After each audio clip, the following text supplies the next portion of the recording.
Nagkasagutan si Senador Kiko Pangilinan at Senador Alan Peter Cayetano habang tinatalakay ang isang resolusyong kumokondena sa mga pahayag ng Chinese Embassy laban sa mga opisyal at institusyon ng Pilipinas na pumuna sa mga agresibong aktibidad ng China sa West Philippine Sea.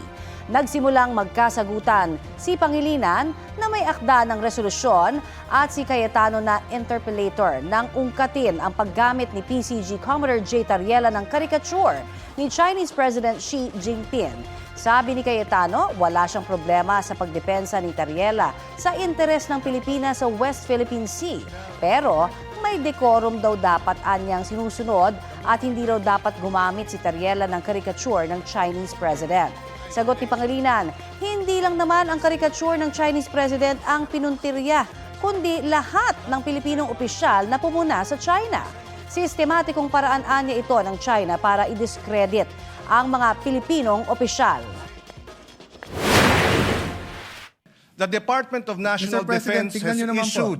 has issued a statement condemning China's remarks, Mr. No, President. we're not talking about, Mr. President, if you look at the DFA, it was also telling Tariela, but not directly. It says, It was saying, follow the decorum, Mr. President. Mr. President, kung ganyan ang stand natin, then my staff now can show a meme of you. Mr. President, Mr. President, dito ba sa, let me ask that question. Mr. President, I am not from China. Why will they put a meme? Why will your staff put No, a it's meme not about towards me? China, it's about You're, decorum. you're comparing apples Mr. and President, oranges. Nagkasagutan muli ang dalawang senador dahil ayon kay Cayetano, hindi tinukoy sa resolusyon kung anong mga pahayag ng Chinese Embassy ang kinokondena.